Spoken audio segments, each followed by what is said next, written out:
Waalaikumsalam. Assalamualaikum Nabi Muhammad SAW. Eh,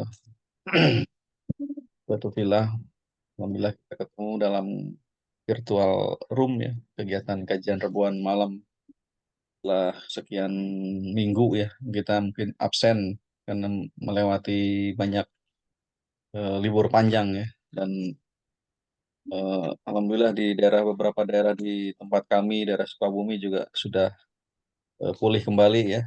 Eh, em, Sisa-sisa kemarin terjadinya bencana longsor dan banjir dan tanah bergerak ya.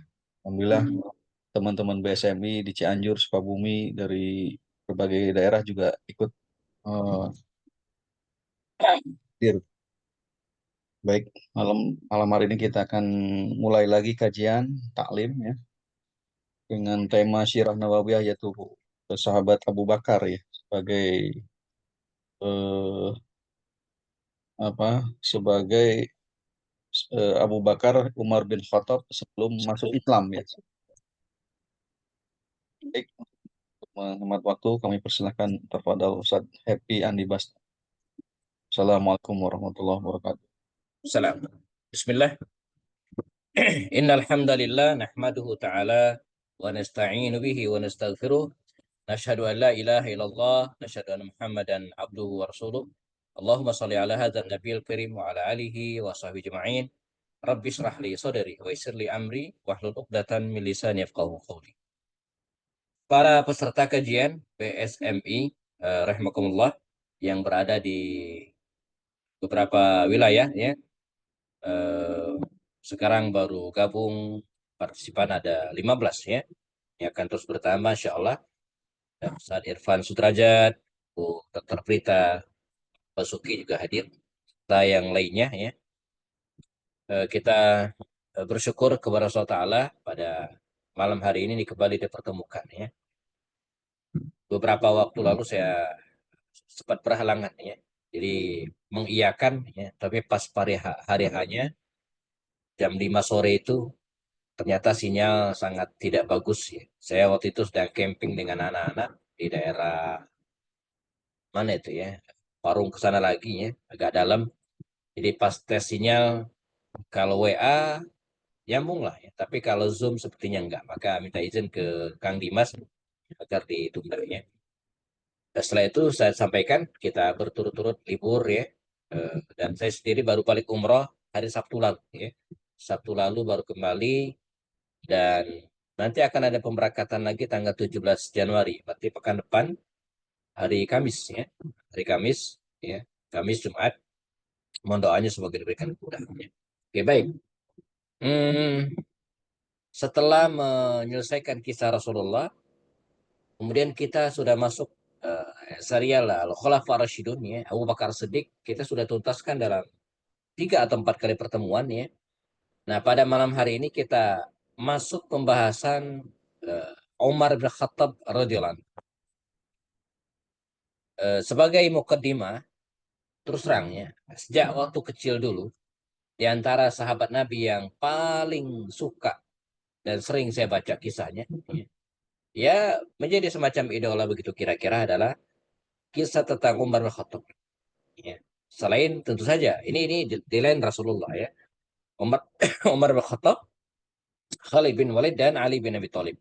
Dalam pandangan saya waktu kecil ya, 3 orang sahabat Nabi adalah jagoan gitu ya, berani ya, dengan segala prestasinya ya.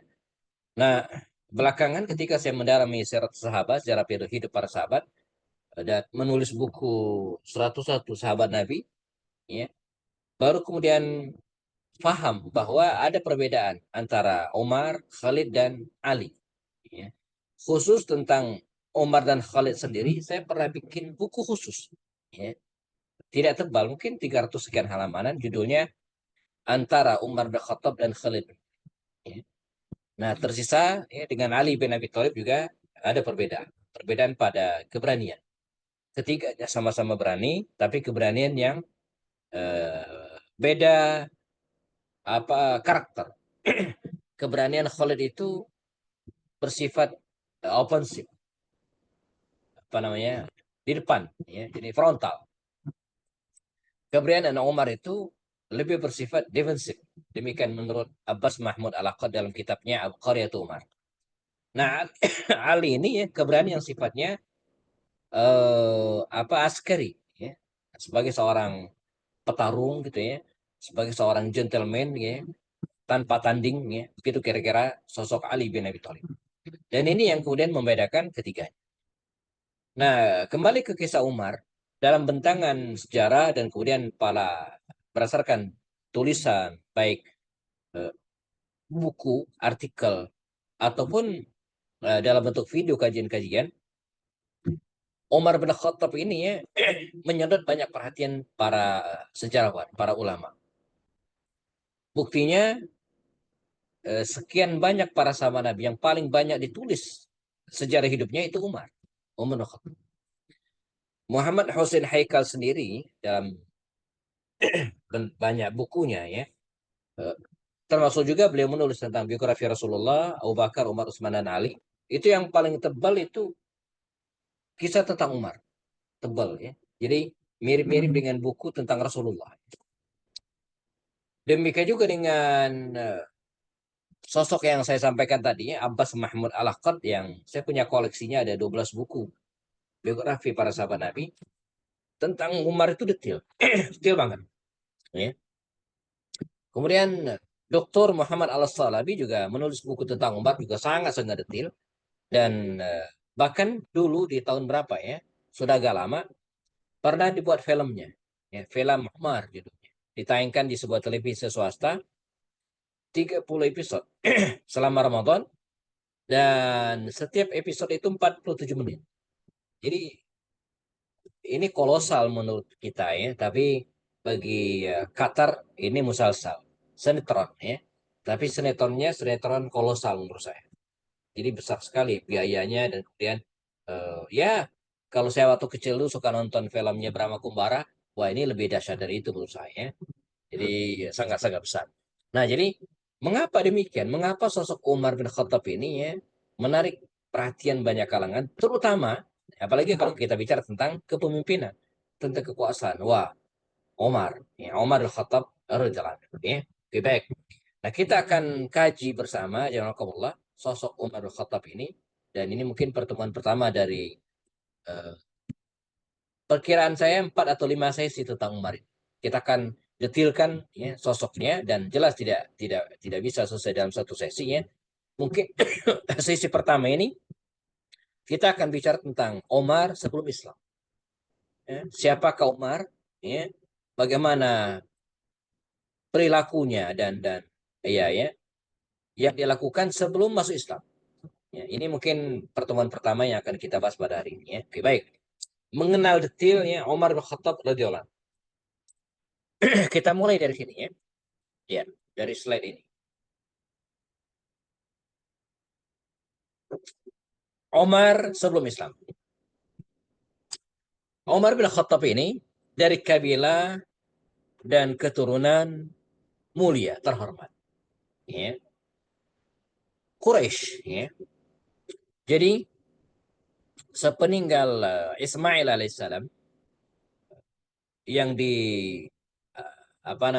tempatkan oleh ayahnya Ibrahim di Wadin Ghairi Dhi Zar'in ya, di lembah yang tidak ada tanaman Makkah, maka lahirlah keturunan Ismail ini, dan yang ikhtarullah, yang dipilih Allah di antara sekian yang terbaik itu, kata Rasul, Quraisy ya.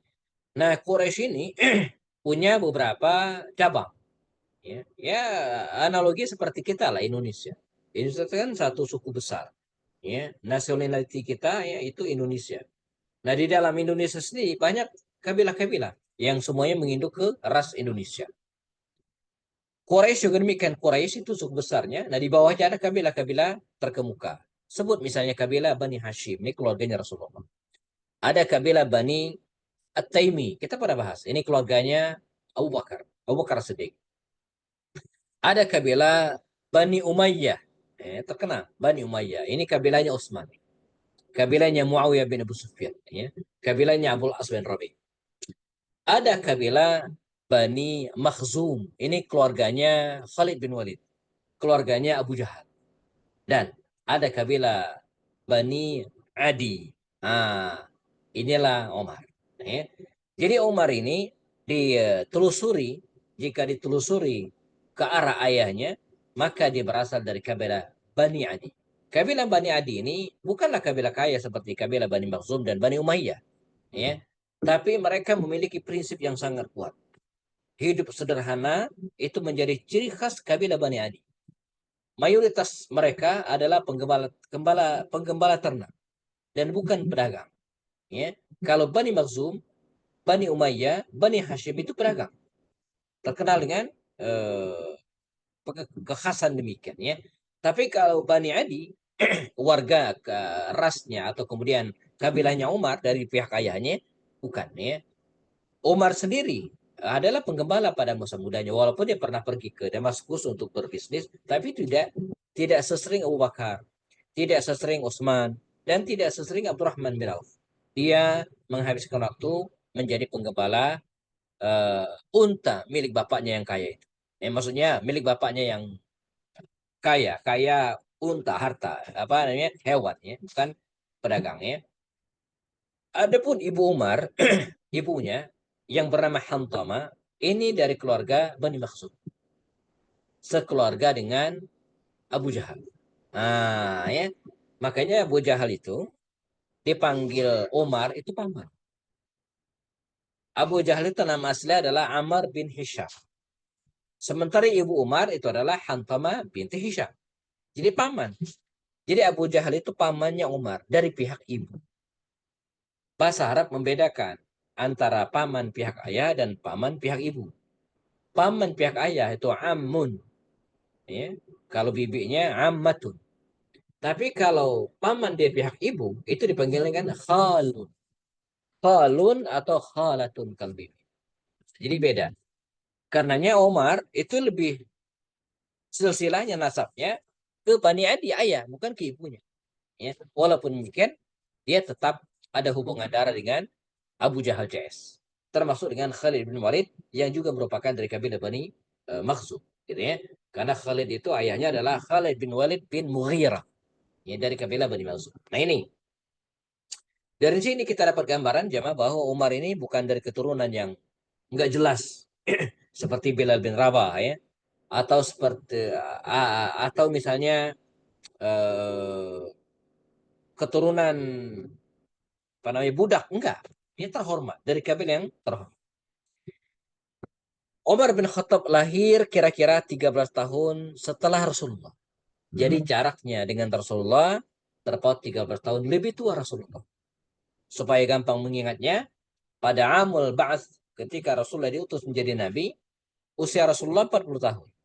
Umar 27 tahun.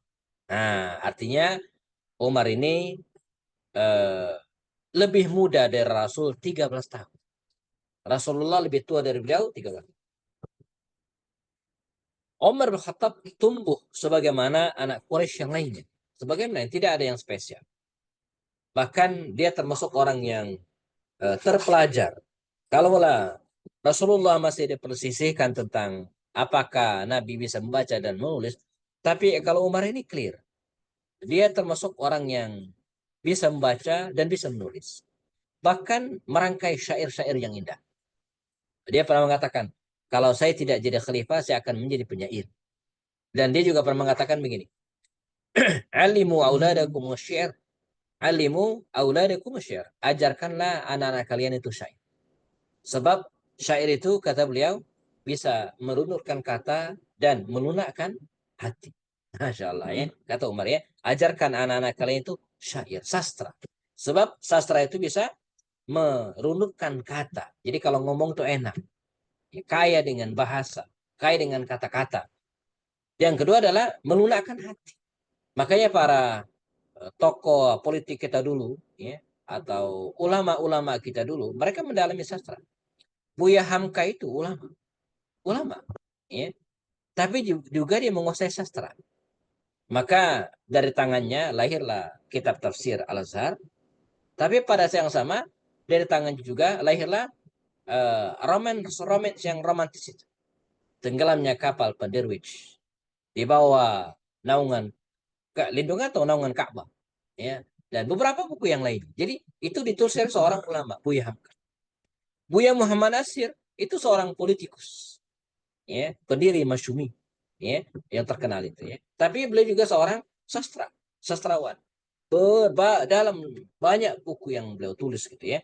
Makanya tugas saya dulu di majalah Islam Sabi itu, saya 8 tahun jadi wartawan dan lama juga 2 tahun lebih menjadi redaktur pelaksana, mengedit tulisan-tulisannya. Di antara PR saya yang terberat waktu itu adalah mengedit tulisan para ustadz, ya, para ustadz. Baik yang ustadz-ustadz yang apa namanya belajar secara akademis gitu, ya, lulus sampai S3-nya atau tidak, itu sama sulitnya gitu kan. Bagaimana mereka sebagian, tidak semua emang, ya, miskin kata, ya. Jadi kata-katanya berulang, jadi tulisannya itu nggak ngalir gitu. Nggak enak dibaca, kaku, ya, terpatah-patah gitu, ya. Nah, mengapa? Karena mungkin, ya, eh, jarang baca novel, ya, jarang bikin puisi, tak pernah menulis cerpen dan seterusnya. Omar mengatakan, alimu auladakum syair, biasakanlah, ajarilah anak kalian sastra, ya, sebab sastra itu bisa merunutkan kata dan melembutkan hati, ya. Lagi-lagi kalau kita lihat bercermin pada ulama politikus kita dulu, mereka kalau berantem di DPR MPR itu, ya, kata-katanya nggak kasar, tapi penuh dengan sindiran-sindiran yang tajam, ya. Karena apa? Karena mereka sastrawan, ya. Baik, fisiknya paling tinggi di antara teman-temannya yang lain, dhuwur kata orang, tinggi, ya. Lagi dalam kitab Abbas Mahmud Al-Aqad itu katakan kalau Umar itu duduk di atas unta, orang mengiranya berdiri. Saking tingginya gitu, ya. Maksudnya di atas rata-rata bangsa Arab kala itu. Kalau Rasulullah itu sedang. Jadi Nabi itu tidak pendek dan tidak tinggi, sedang. Saya nggak tahu ukuran sedang manusia hari ini berapa. Mungkin 165 gitu, ya. Kalau udah 170 itu kita anggap tinggi gitu, ya. Tapi kalau 160 ke bawah kita anggap pendek. Pendekar, pendek tapi kekar, ya. Nah, Umar itu di atas rata-rata. Tinggi dia, ya. Badannya besar. Dan satu lagi dia kidal. Oh, kidal, ya. Dia dominan kiri. Jadi kalau perang itu dia menggenggam pedang itu pakai tangan kiri. Nah, lihat, saksikanlah film Omar ketika dia bertarung dalam perang Uhud dan atau mungkin perang Badar. Uhud yang kelihatan dia pakai tangan kiri. Kidal dia, ya. Dan jago berbagai olahraga. Dia gulat. Dia pegulat sejati. Malah ada ungkapan kalau orang-orang Quraisy itu bikin panggung gitu, ya, kayak ring tinju begitu kira-kira, dan diadulah para pegulat di situ. Ketika yang lain sudah tepar, sudah kalah semua, dan muncul seorang jagoan yang tidak bisa dikalahkan, maka untuk mengalahkan jagoan terakhir itu biasanya Umar. Ya. Jadi, ayo kata petarung, mana? Siapa yang berani ngelawan saya? Itu nggak ada. Kalau nggak ada yang berani, maka dicari mana Umar, mana Umar. Umar akan datang mengalahkannya. Nah, ini penunggang kuda, ya. Dia sering lomba pacuan kuda dengan anak-anak muda Quraisy waktu itu, dan dia selalu menang. Satu-satunya satu-satunya lawan yang seimbang dengan Umar pada orang-orang seusianya adalah Khalid. Nah, jadi Khalid bin Walid dan Umar bin Khattab itu gantian mereka memenangkan lomba pacuan kuda. Kalau nggak Umar, Khalid. Kalau nggak Khalid, Umar. Pernah dikisahkan satu saat mereka lomba pacuan kuda. Jurinya Amr bin As. Ya, Amr bin As juri. Dan mereka taruhan. Waktu itu era jahiliyah. Ya, kita masih ngomongin Umar sebelum masuk Islam, ya. Nah, uniknya Amr bin As ini beliau juri, tapi boleh juga ikut taruhan gitu, ya. Ini ya mau-maunya mereka lah, ya. Pada putaran pertama, ya, Khalid dan Umar lomba, ya. Nah, Amr bin As juri dan sekaligus bertaruh, dia melihat bahwa putaran pertama ini Umar yang menang. Maka dia masang untuk Umar dan dia menang. Khalid yang kalah. Sekarang putaran kedua, ya. ternyata Khalid yang menang, Umar yang kalah. Tapi lucunya Amr bin As tetap menang karena dia masang untuk Khalid. ini dia, ini kisahnya. Lucu ya. Belakangan mereka protes atau mengkonfirmasi. Ya Amr, gimana Anda bisa tahu ya? Putaran pertama Umar yang menang dan Anda masang untuk Umar. Anda pun menang. Nah, putaran kedua, kenapa Anda tidak masang untuk Umar lagi, tapi masang untuk Khalid, dan benar Khalid yang menang. Jadi dia dua putaran itu ya, Umar dan Khalid bergantian menang, tapi Amr bin As dua putar itu selalu menang. Kata Amr bin As menganalisa, iya, pada putaran pertama saya lihat kuda-kuda kalian tetap tegar bugar. Dan saya lihat kudanya Umar lebih cekatan. Tapi pada putaran kedua, ya, sepertinya kudanya Umar sudah mulai letoy, loyo ya. Maka saya masang untuk Khalid dan Khalid yang menang. Ya. Maka Umar nggak mau kalah. Oh, kalau begitu bukan saya yang kalah, tapi kuda saya katanya. Jadi bukan saya yang kalah kata Umar, tapi kuda saya ya. Nah ini penyuka seni, ya. Penyuka seni dia sangat suka dengan seni. Jadi dan dia hafal syair-syair terkenal bangsa Arab waktu itu. Maka nanti kita akan ketemu kisah ketika dia masuk Islam. Salah satu pintu Umar masuk Islam, salah satu pintu hidayah Umar masuk Islam itu dari Quran. Seni sastra Al-Quran. Jadi Al-Quran itu juga ayat-ayat, apalagi ayat-ayat Makkiyah itu sastrawi banget, kuat banget sastranya.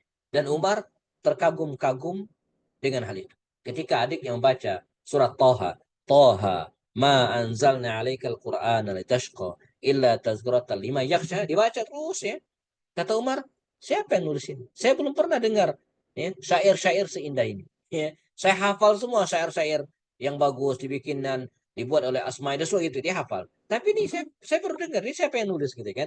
Kata adiknya Fatimah, ini bukan syair, ini Quran. Ah, dari situ kemudian dia mulai ternyuh hatinya. Laqad waqa'at hadhil ayatu fi qalbi. Katanya ayat ini sudah merasuk ke dalam hatiku dan itu menjadi pintu hidayah dia masuk Islam. Nanti detail kita akan cerita. Ya. Sangat memusuhi Islam pada awal dakwah. Jadi ketika Rasulullah menyampaikan dakwahnya secara diam-diam dan masuk pada tahun keempat kenabian, mulai ketahuan beberapa yang masuk Islam, terjadilah apa namanya kekisruhan dalam kehidupan masyarakat Quraisy, di mana ketika ada seorang anak masuk Islam dan ayahnya tidak, maka ayahnya akan mengusir anak. Ketika seorang istri masuk Islam dan tanpa izin suaminya, maka dia akan diceraikan. Jadi ini dia melihat hal ini ya, sebagai ancaman bagi Quraisy. Ya. Karena itu bersama dengan tokoh-tokoh Quraisy, dia sangat gencar memusuhi Islam, menyiksa orang-orang yang masuk Islam, terutama dari kabilahnya sendiri. Ya. Dia mengatakan, saya tidak akan pernah berhenti menyiksa kaumku yang masuk Islam hatta malal tuh sampai saya capek. Dia Umar tuh kalau nyiksa orang itu sampai dia sendiri kelelahan gitu ya. Saking dahsyatnya siksaannya, dipukul, dicambuk, ditendang, dia sendiri sampai kecapean ya. Nah, mengapa bisa demikian jemaah? Karena dia tidak tahu tentang Islam. Dia melihat Islam itu dari jauh ya.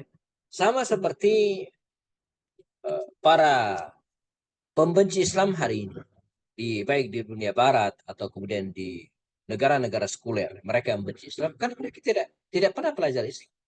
Coba kalau mereka pelajari Islam dengan objektif, dengan fair apa adanya, saya yakin mereka akan masuk Islam. Sebab Islam itu adalah agama bagi orang-orang yang berakal. Dan sudah banyak contoh, banyak sekali orang yang masuk Islam setelah pelajari Islam. Ya.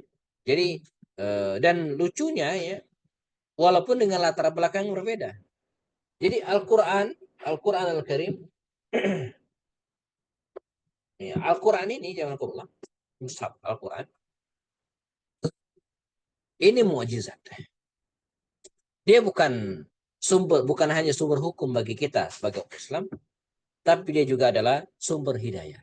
Dan Umar termasuk orang yang mendapatkan hidayah karena Quran. Ya. Siapapun yang mempelajari Al-Quran dengan objektif apa adanya, tanpa tendensius, ya, fire, insya Allah dia akan menemukan ini. Anda seorang dokter, maka pelajari Al-Quran dari sisi ilmu yang Anda miliki, maka Anda akan menemukan benar. Anda ahli bahasa, maka pelajarilah Al-Quran dari sisi bahasa, maka Anda akan menemukan. Anda sebagai seorang psikolog, ya, pelajari Al-Quran dari sisi ilmu yang Anda miliki, maka Anda menemukan. Ya.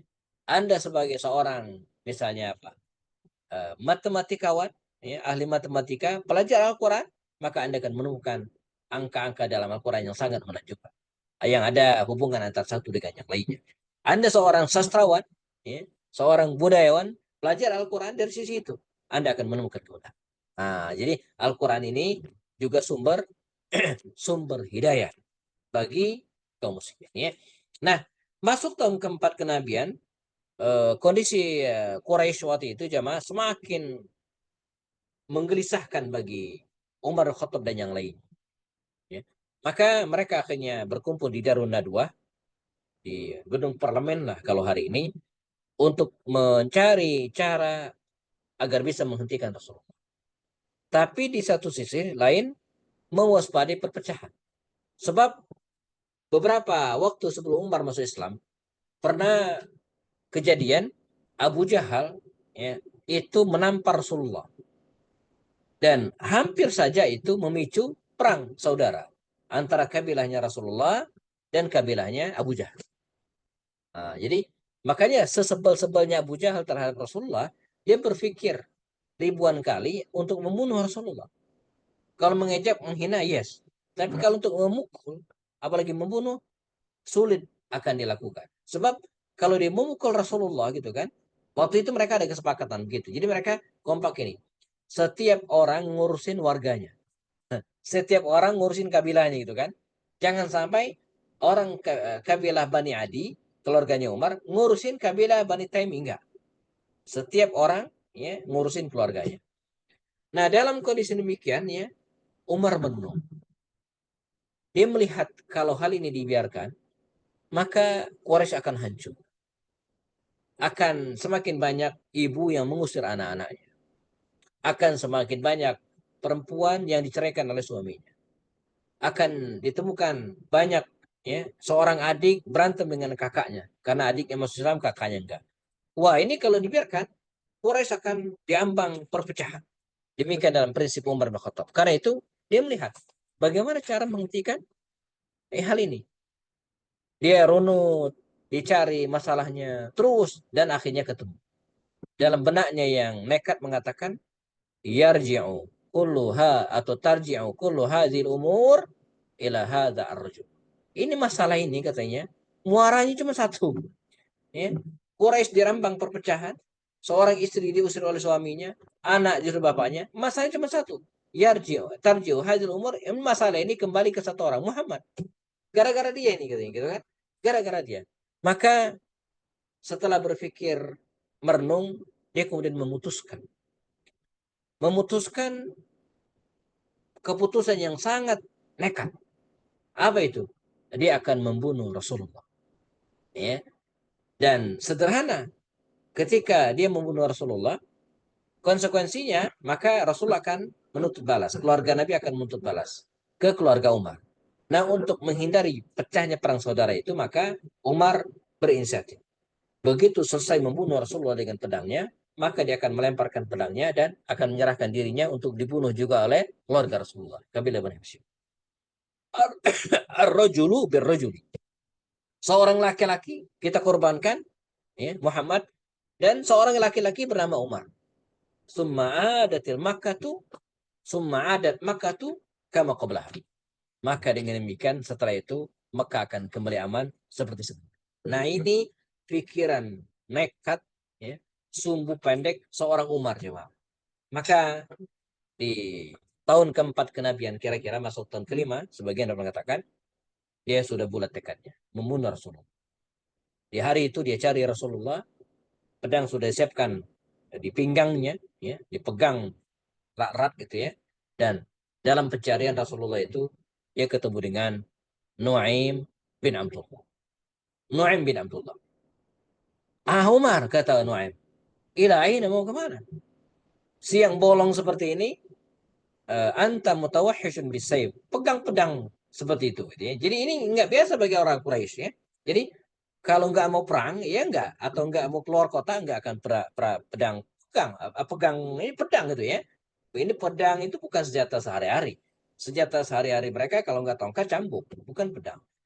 Maka ketika melihat Umar memegang pedang, pasti akan terjadi sesuatu ya. Mau kemana kata Nuaim bin Abdullah ini ya? Mutawahish ya, bisayf, membawa pedang. Kata Umar, nah Umar ini emang sosok yang tidak bisa menyembunyikan apa yang ada dalam hati. Zahiruhu kabatinihi. Umar itu kalau marah kelihatan wajahnya marah. Umar itu kesenang maka kelihatan wajah yang senang. Dia bukan orang yang bisa tersenyum sementara hatinya menangis. Enggak. Atau sebaliknya, dia bukan orang yang bisa bersandiwara, menangis wajahnya walaupun hatinya tertawa. Enggak, bukan begitu Umar. Bukan tipe Umar. Umar itu zahiruhu kabatinihi, kata Abu Bakar. Umar itu apa yang tampak dalam wajahnya, kalau disang marah ya semarah. Ya Rasulullah, izinkan saya bunuh orang ini. Itu betul-betul. Bukan dia minta perhatian, bukan gitu kan. Memang begitu kan dia. Untuk mendiamkan orang-orang yang sedang berisik, Umar kan perlu teriak. Cukup berdaham dan semua orang takut. Diam semua gitu kan. Nah ini Umar.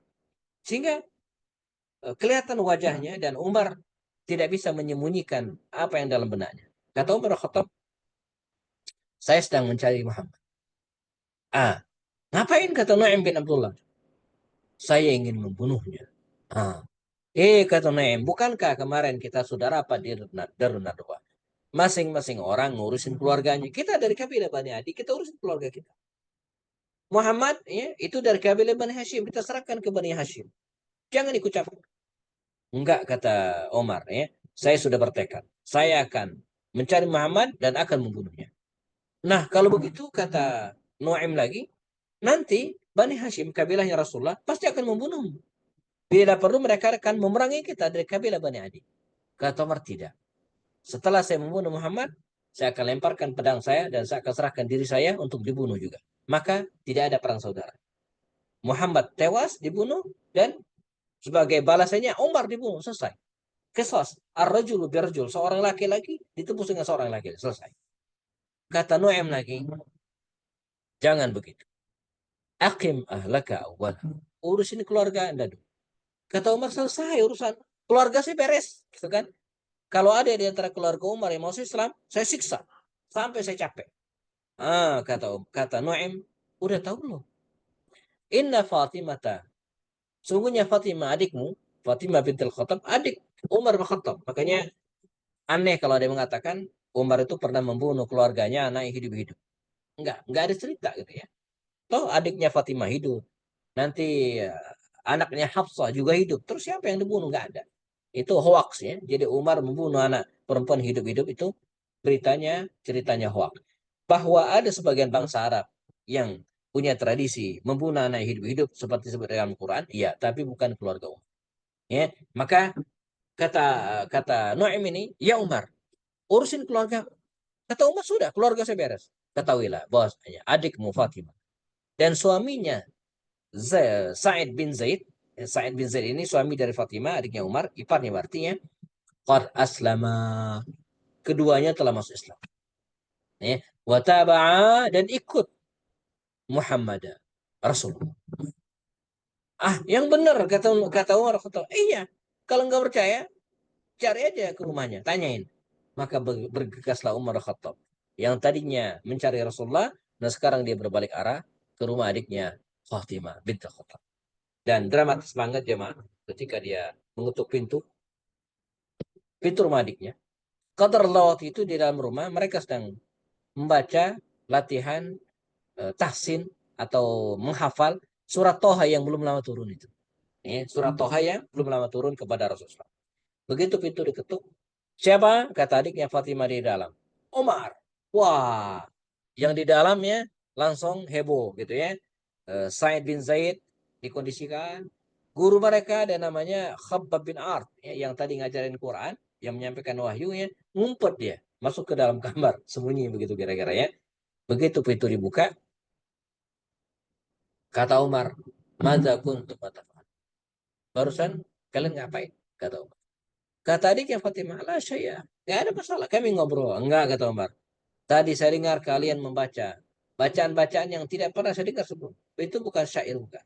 Karena kalau syair saya pasti hafal. Madza kuntum atafalat. Kalian ngapain? Oh, enggak ngaku Fatimah. Ya, jawabannya berbelit-belit gitu kan. Umar marah dan di belakangnya ada Sa'id bin Zaid. Eh, suami dari Fatimah ini. Kalau Fatimah dan Umar itu cekcok mulut. Tapi kalau laki-laki ketemu laki-laki, Pak, itu bukan cekcok mulut lagi, tapi berkelahi.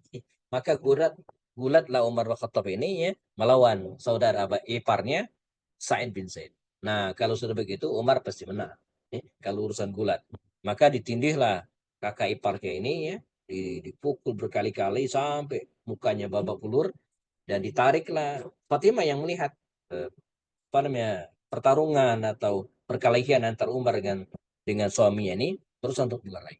Ditariklah jubah Umar bin Khattab di belakang, ditarik seperti itu dan refleks spontan Umar menepiskan tangannya dan sengaja tidak sengaja dia menampar wajah adiknya Fatimah yang kemudian menyebabkan adiknya jatuh terjengkang ke belakang dengan bibir bagian bawahnya pecah berdarah. Jamaah, Umar ini unik. Umar bin Khattab ini punya karakter berani, tegas, galak, yes. Tapi sebenarnya di sisi lain Umar punya hati yang sangat lembut. Dia itu gampang terjun, gampang kasihan, mudah menangis. Ya. Di bawah mata, di bawah kelopak mata Umar bin Khattab, di sini kira-kira. Itu ada tanda hitam. Saya juga ada tanda hitam, bekas kacamata ya. Kalau Umar itu di sini tanda hitam. Tanda hitam apa? Min kasratil buka, saking seringnya menangis di keheningan malam. Sampai menganak sungai dan meninggalkan bekas hitam. Itu Umar. Karena itu ketika dia melihat adiknya terjengkang, jatuh dengan bibir berdarah, muncul rasa iba dalam dirinya. Dan ini Umar. Makanya Umar itu tidak bisa jadi panglima perang, walaupun berani. Karena dia gampang kasihan. Jadi panglima perang nggak bisa gampang kasihan.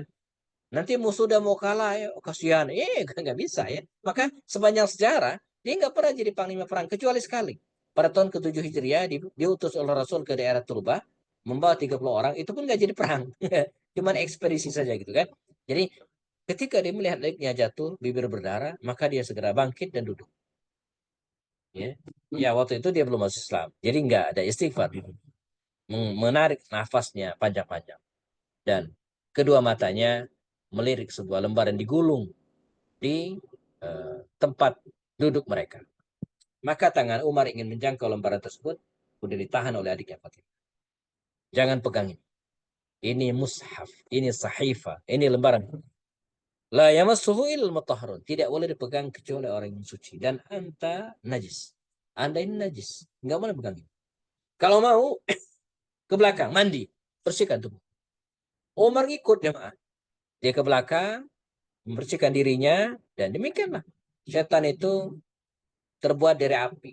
Iblis itu terbuat dari api. Maka dia harus disiram dengan api, dengan air. Ya, untuk memadamkannya. Ya. Ada cerita lucu dari teman-teman pemadam kebakaran. Ternyata damkar itu bukan hanya tugasnya untuk memadamkan kebakaran. Ya. Orang yang di rumahnya ada hewan buas juga. Ya. Kemudian macam-macam ya. Orang yang tangannya kejepit gayung juga gitu ya.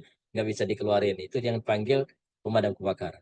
Nah pernah katanya pemadam kebakaran ini ditelepon oleh orang yang sedang kesurupan. Kesurupan setan.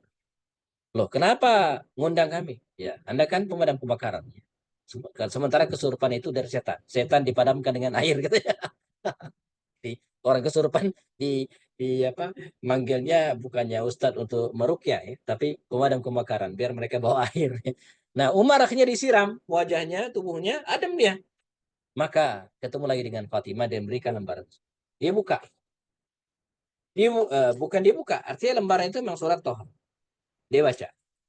Bismillahirrahmanirrahim.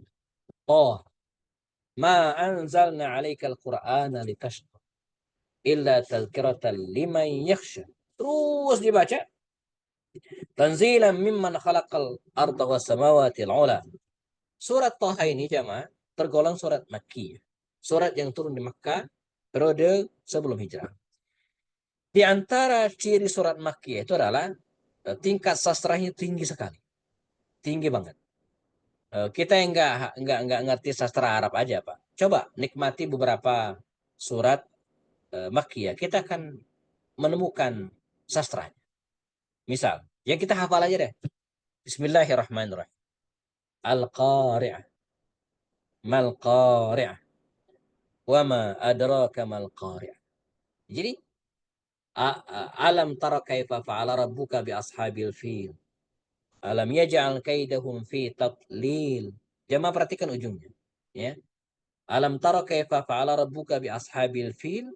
Alam yaj'al kaidahum fi tadlil. Wa arsala alaihim tayran ababil. Tarmihim bihijaratin min sijil. Il. Ya. Inna a'tainaka al-kautsar. Wassalli li rabbika wanhar. Inna syani'aka huwal abtar. Ar semua. Wattur wa kitabim mastur fi raqim mansyur wal baitil mar'ur semua. Wan najmi idza hawa ma dhalla sahibukum wa ma ghawa wa ma yantiqu anil hawa in huwa illa wahyu yuha. Jadi enak. Ini makiyah. Beda dengan ayat-ayat Madaniyah. Madaniyah itu panjang-panjang dan ya, ujungnya enggak seperti itu. Ya. Misalnya ya ayyuhalladzina amanu kutiba alaikumus syamu kama kutiba alal ladzina min qablikum la'allakum tattaquna. Beda. Lam yakunil ladzina kafaru min ahli kitab. Jadi beda. Umar baca surat Toha. Setelah itu dia termenung. Saya nggak pernah baca ini sebelumnya. Ini siapa yang nulis? Ini sastra ini bagus sekali. Dia sebut syair. Syair ini bagus sekali. Siapa yang nulis? Kata adiknya Fatimah, ketahuilah wahai saudara, itu bukan syair. Zalikal Quran. Zalikal wahyu. Itu Quran, itulah wahyu. Yang turunkan kepada Rasul. Kata Umar. Kalau begitu, ihmiluni ila Muhammad. Bawa saya ketemu. Laqad waqa'at hadhil ayatu fi qalbi. Ayat ini sudah masuk ke dalam hati. Maka singkat cerita jamaah, dibawalah Umar Khattab ini menghadap baginda Rasul yang saat itu sedang berada di rumah Al-Arqam bin Abil Arqam di lereng Bukit Sofa. Maka di lereng Bukit Sofa itu jamaah hari ini ada jembatan keluar dan orang-orang menamakan jembatan itu dengan jembatan Arqam bin Abil Arqam. Karena disitulah rumah Arqam dulu tempat Rasulullah mengkader mengkader pengikutnya ya di rumah Arqam bin Abil Arqam. Umar datang dan sempat bikin kisruh karena biasanya di mana ada Umar maka di situ kekisruhan. Namun setelah dia menghadap baginda Rasul, bersimpuh di hadapan Rasulullah, terjadi sedikit dialog. Pada akhirnya dia mengatakan, Asyhadu an la ilaha illallah wa asyhadu anna Muhammadar Rasul. Ya, asyhadu an la ilaha illallah, saya bersaksi tidak Tuhan selain Allah, wa asyhadu annaka Muhammad Rasulullah. Saya bersaksi ya, wahai Muhammad, engkau adalah Rasulullah. Maka bergumullah takbir di rumah Arqam bin Abil Arqam. Kalaulah orang lain masuk Islam secara sembunyi-sembunyi, Umar tidak.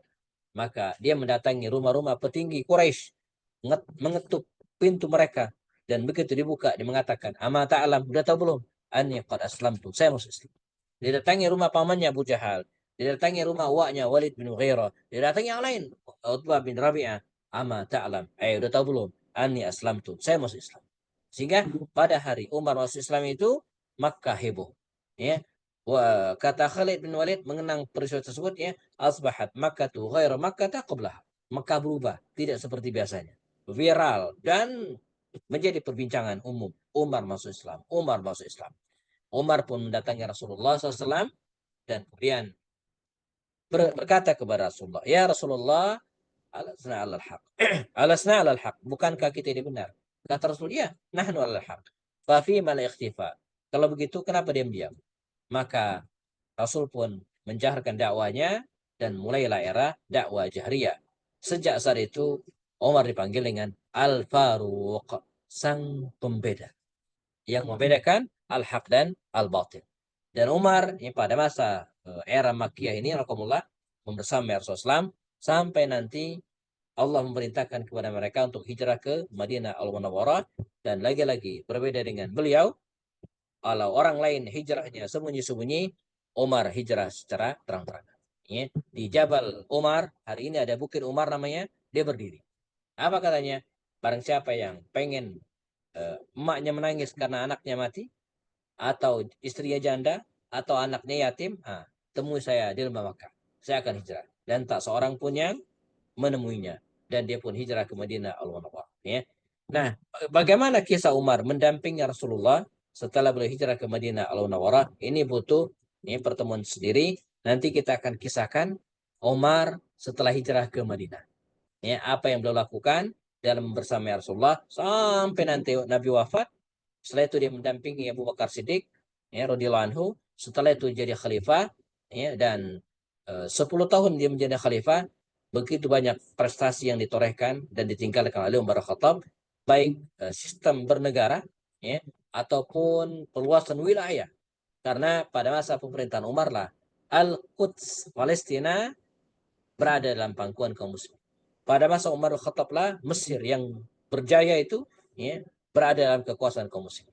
Wilayah-wilayah Afrika bagian selatan juga jatuh ke tangan kaum muslimin. Sampai Umar sendiri capek karena begitu luas kekuasaan Islam pada masa pemerintahan. Ya. Baik, jam di studio hampir jam 9. Kita cukupkan. Bagi jamaah yang ada pertanyaan atau ingin menyempurnakan, kita ada waktu yang cukup. Jazakumullah khairan. Saya serahkan Ustaz Sarbini lagi. Assalamualaikum warahmatullahi wabarakatuh. Jazakumullah khairan Ustaz. Yang dibahas tadi ya, sejarah Umar ya sebelum masuk Islam. Nah, ini kita masih punya 4 menit untuk diskusi. Tadi saya menulis Ustadz mengatakan bahwa ada 101 sahabat Nabi ya. Yang saya tanyakan yang pertama, apakah sahabat Nabi ini dari mulai Khulafaur Rasyidin sampai dengan tabiin, tabiin atau sampai mana yang dimaksud dengan sahabat Nabi? Kemudian yang kedua itu tadi Umar masuk Islam karena beliau membaca surat Toha gitu ya. Nah, maksud pertanyaan saya apakah hanya karena dengan keindahan syair seperti syair yang indah atau apa makna dari yang dibacakan surat Toha itu? Baik, baik. Bismillah. Eh, Sahabat Rasulullah, definisi sahabat. Ya. Sahabat Rasulullah adalah sebagaimana disebutkan oleh Imam Ibnu Hajar Al-Asqalani dalam kitabnya Al-Isti'ab. Ya. Beliau mengatakan, sahabat Nabi adalah man laqiya Rasulullah, orang yang ketemu Rasulullah. Wa aslama, dan masuk Islam. Wa tufiya al-muslim, dan wafat dalam keadaan muslim. Ketemu Nabi, masuk Islam, meninggal muslim. Ya. Kalau tidak memenuhi kriteria ini, maka tidak disebut sahabat Nabi. Misalnya, tidak ketemu Rasulullah, walaupun hidup satu masa. Misalnya, An-Najashi. Dia berada di Ethiopia, Habasyah. Nabi berada di Mekah dan Madinah, enggak ketemu, tapi masuk Islam. Maka bukan sahabat Nabi. Termasuk At-Tabi'in. Nah, Tabi'in itu orang yang ketemu dengan sahabat Nabi, tidak ketemu Rasulullah. Atau Abu Jahal, setiap hari ketemu Rasulullah, tapi enggak pernah masuk Islam. Dan meninggal dalam keadaan kafir. Ya sudah, bukan sahabat Nabi. Ya. Atau misalnya siapa lagi? Musailamah al-Kadzab masuk Islam, ketemu Rasulullah, tapi meninggalnya murtad. Bukan sahabat Nabi. Ini definisi sahabat Nabi. Jumlahnya sangat banyak. Lebih dari 120.000 orang. Namun saya pernah nulis 101. Ini agak ngeblur.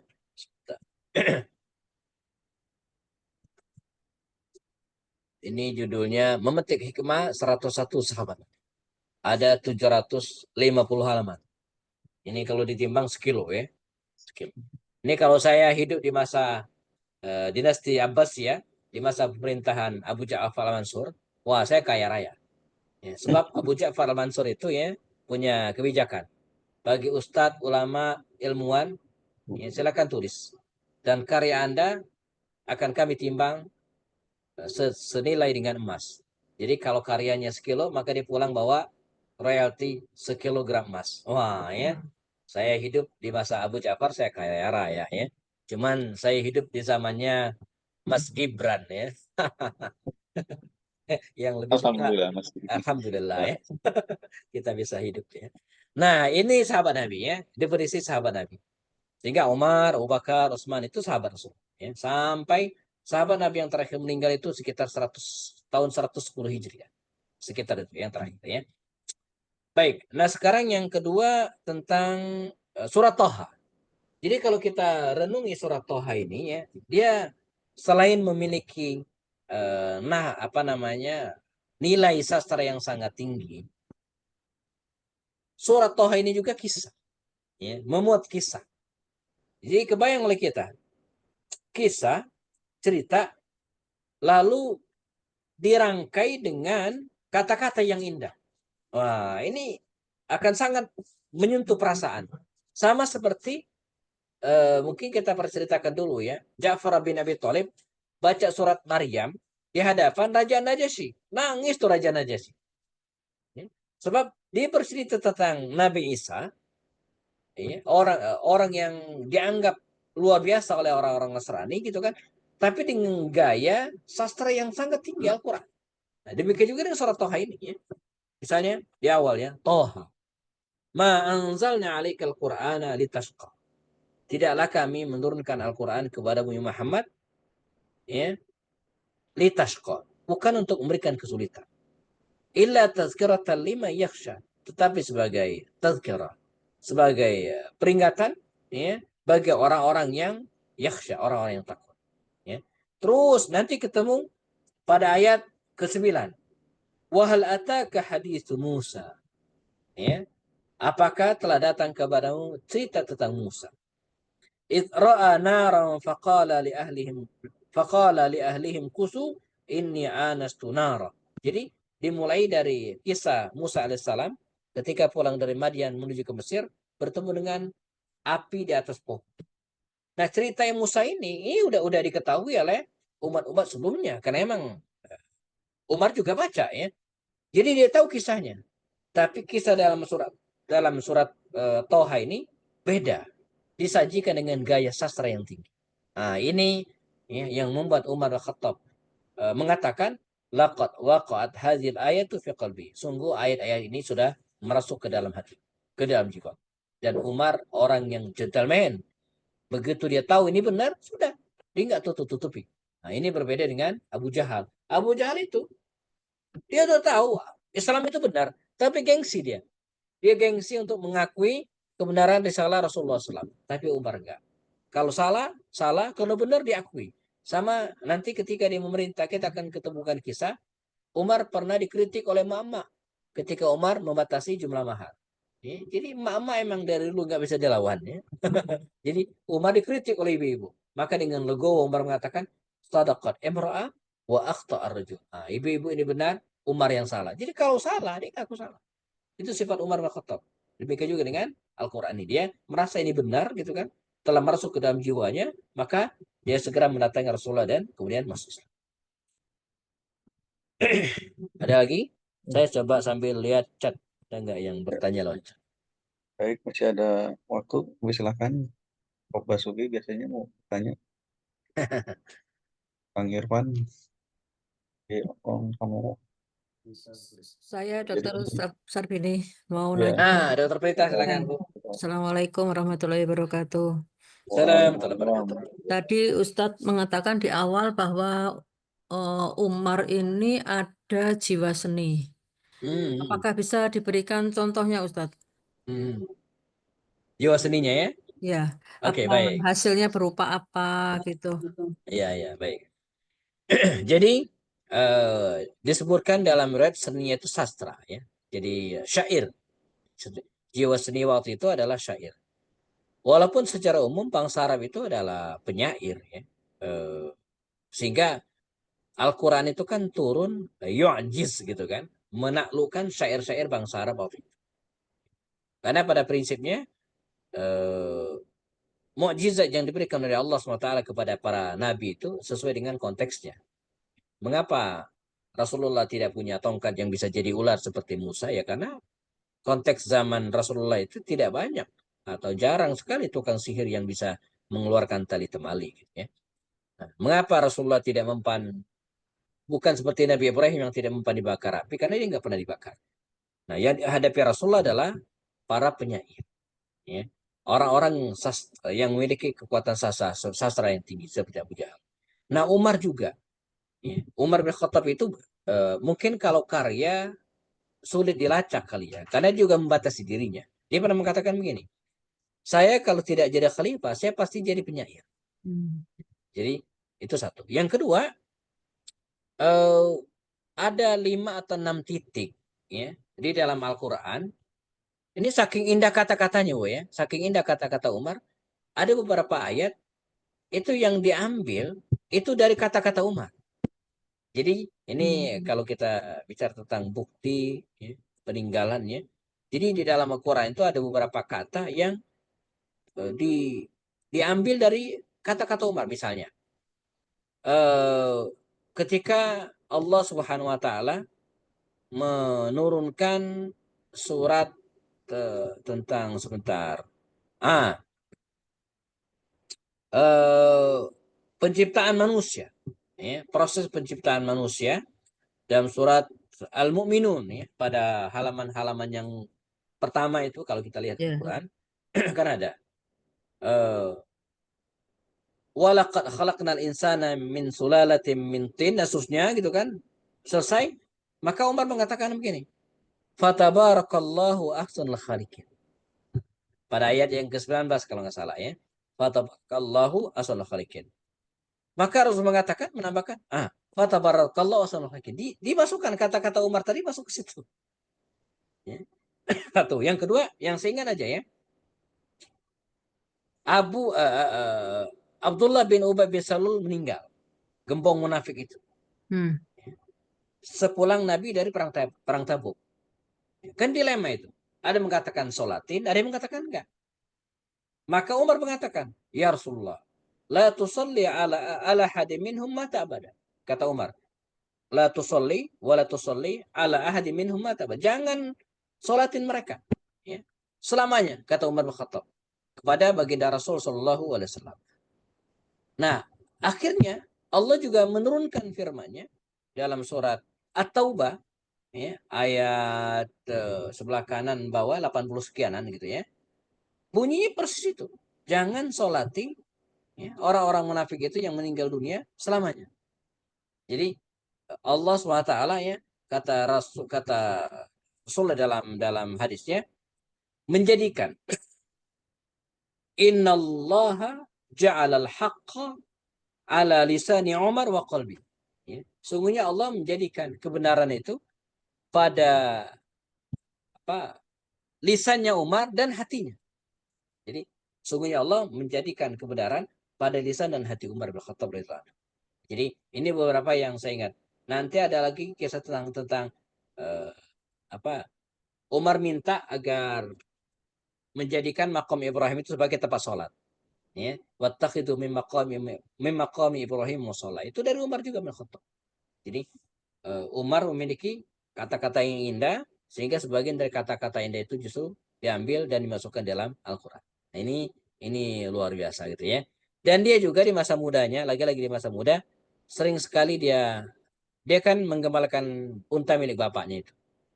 Jadi di keheningan malam di luar kota Mekah, dia sering menggubah-gubah syair. Saya terus terang bukan penghafal syair, ya, tapi dalam beberapa buku sastra itu ditemukan gubahan-gubahan Umar tersebut. Ya. Saya pernah pelajari ini waktu di Libya dulu, ya. Itu sebelum masuk Islam yang Sebelum gubahan-gubahan. masuk Islam. Sebelum masuk Islam. Karena begitu dia masuk Islam, dia menghindari membuat syair-syair tersebut. Dan dia di malam, keheningan malam, sambil menjaga untanya, ya. Dan bapaknya galak sekali itu, ya. Dia pernah sekali, Bu, cerita lucu. Dia pulang ke rumah, ya sore hari lah, mungkin jelang maghrib gitu. Bapaknya marah, ya Umar, siapa yang jaga unta-unta kita? Kata Umar, kalau orang tahu bahwa unta itu milik Khattab, enggak ada yang berani ngutang-atik. Gitu kan. Enggak, kata bapaknya, balik, ya. Kata Umar, biarkan anakmu ini istirahat dulu. Kan baru nyampe, masa suruh pulang ke gembalaan lagi. Marah bapaknya kan. Makanya Umar mengeluarkan kata-kata indah lagi yang kemudian tidak bisa disangkal oleh bapaknya. Apa kata Umar? Semoga saya ingat kata-katanya, ya. Karena udah lama sekali baca kitabnya. Begini kata Umar. Ya abati, wahai ayah. Illam tatarafaq biwaladik, fatatarafaq bihimari. Kata dia, wahai ayah, kalau nggak kasihan mau anakmu ini, kasihan sama himar, sama keledai yang baru datang. Jadi ya udah, nggak usah kasihan ke saya, nggak usah. Tapi kasihan sama hewan tunggangan saya. Dia perlu istirahat dulu, gitu kan. Baru bapaknya diam gitu, ya. Jadi illam tatarafaq biwaladik, kalau tidak kasihan dengan anakmu, fatarafaq bihimari. maka kasihan dengan hewan tunggangannya. Ya, dia hewan tunggangan ini butuh istirahat. Kalau anakmu nggak usah gitu kan. Nah dia pernah switch dengan kakaknya Zaid bin Khattab. Dia punya kakak yang sangat disayang, namanya Zaid. Zaid bin Khattab. Dia sempat tukar. Jadi Zaid menggembalakan unta ya, Umar bisnis ke Syam. Ya, dia marah oleh bapaknya. Kata bapaknya, jangan-jangan ya. Wahai Zaid, engkau tidak ahli menggembalakan unta dan engkau Umar tidak ahli berbisnis. Jadi akhirnya dibalikin lagi.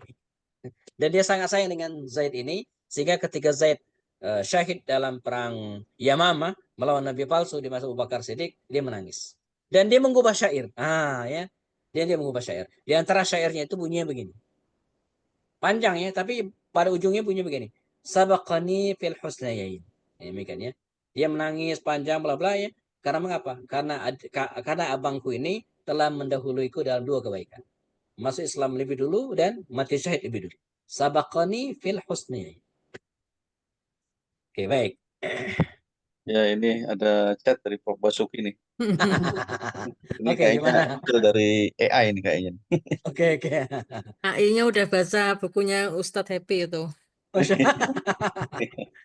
Mungkin saya bacakan ya, jiwa seni Umar bin Khattab terlihat dalam beberapa aspek berikut. Oke. Terhadap sastra puisi ya. Terus mengutip syair Arab klasik, berpidato dan menyampaikan nasihat dalam pilihan bahasa. Kemudian seni retorika, kemampuan sebagai orator yang ulung, yang memiliki kata-kata tegas. Dan seni administrasi, tata kota. Ya, Ya. ya, Rob. Ya. Silakan, Rob. Ya, yang kelima itu menarik. Jadi yang kelima itu seni dalam surat-surat pemerintahan. Jadi Umar itu kalau nulis surat kadang panjang. Dia pernah nulis surat ke Amr bin As. Ini unik. Waktu itu kan mereka baru selesai menaklukkan menaklukkan atau membebaskan Al-Quds, oke, Palestina. Nah, kata Amr bin As, ya Umar, ya Khalifah, saya usul sekalian aja Mesir. Nah, jadi Palestina duluan takluk, baru Mesir. Kata Umar, boleh juga. Nah, rupanya kaidah siapa yang ngusul maka jadi mas'ul itu dari dulu. Amr bin As yang ngusul maka dia jadi penanggung jawabnya. Ada jadi panglimanya. Baik, maka berangkat Amr bin As ke Mesir lewat Gaza. Ya. Nah, tiba di Gaza, Mesir kan waktu itu dikuasai oleh tentara Romawi. Amr bin As ini ya, bukan orang sembarangan, dia nggak mau gambling gitu ya. Dia perang, kalau perang dia katakan saya tidak mau perang kecuali menang gitu kan. Maka dia stay di Gaza. Sementara Umar pulang ke Mekah, pulang ke Madinah. Ditunggu oleh Umar, mana nih kabarnya sudah sekian hari, sekian minggu berlalu, mungkin sebulan gitu ya. Nggak ada kabar. Ini kalau sekarang kan zaman sudah canggih, teknologi bisa komunikasi dengan bagus. Ini kan nggak bisa. Gimana caranya gitu kan? Maka akhirnya kesel Umar ngirim surat ke Amr bin As. Itu berlembar-lembar dikisahkan. Penuh dengan sastra. Namun pada akhir dia surat tersebut ya dikirim ke Amr bin As. Waktu itu Amr bin As masih berada di Gaza. Begitu terima surat Umar oleh Amr bin As, enggak dibuka nih surat. Dia langsung masuk ke wilayah Mesir. Masuk dan bikin tenda di situ. Dibuka surat tersebut yang berlembar-lembar tadi, mendayu-dayu, laqad madud zaman. Itu ada di buku-buku sirah ya. Saya nggak hafal aja karena banyak ya. Laqad madud zaman. Wah, hari-hari telah berlalu, bulan berganti bulan. Begitulah kira-kira. Wahai Amr, jika Anda baca suratku ini dan engkau masih berada di Gaza, belum masuk ke Mesir, pulang. Nggak usah lanjutin. Tapi kalau engkau sudah masuk ke wilayah Mesir, lanjutkan. Nah, jadi itu surat diterima bin As di Gaza, di luar Mesir, tapi dibaca di dalam Mesir dan dilanjutkan. Makanya Mesir akhirnya takluk di bawah titah kaum muslimin pada tahun 21 Hijriah, 2 tahun sebelum Umar wafat. Oke. Seni dalam ya tata kota, kemudian bagus. Nanti kita akan bahas bagaimana Umar. Termasuk juga ada buku, saya kemarin nyari buku judulnya tentang ekonomi ya. Jadi Umar itu emang bukan pedagang ya, kecil ya, tapi dia pakar ekonomi juga ternyata. Jadi judulnya semacam apa ya? Fikih ekonomi Umar bin Khattab sekitar gitulah.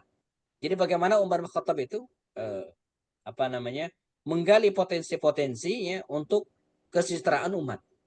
Ya. Maka nanti ada judul sumber atau pendapatan negara di masa Umar. Itu dari mananya sumber? Itu menarik. Termasuk diantaranya bea cukai. Di masa Rasulullah, di masa Abu Bakar nggak ada cukai.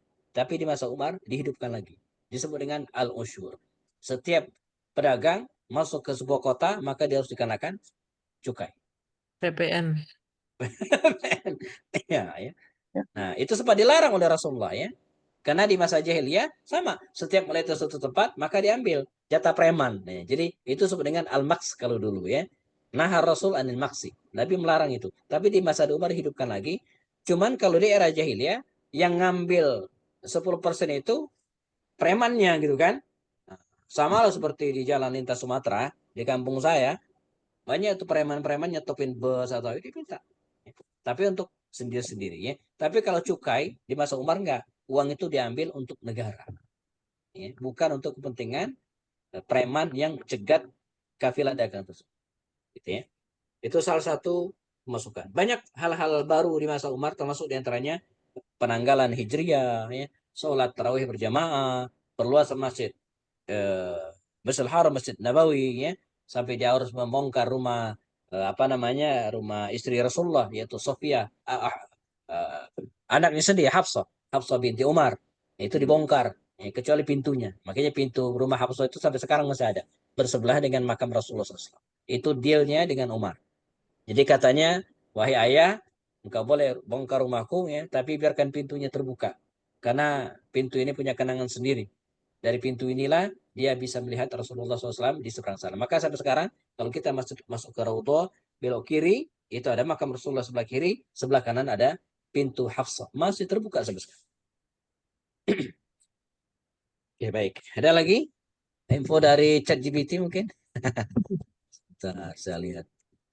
Kan berita barakallahu fiik. Ya. Jazakallah khair Ustaz. Ya, sama-sama.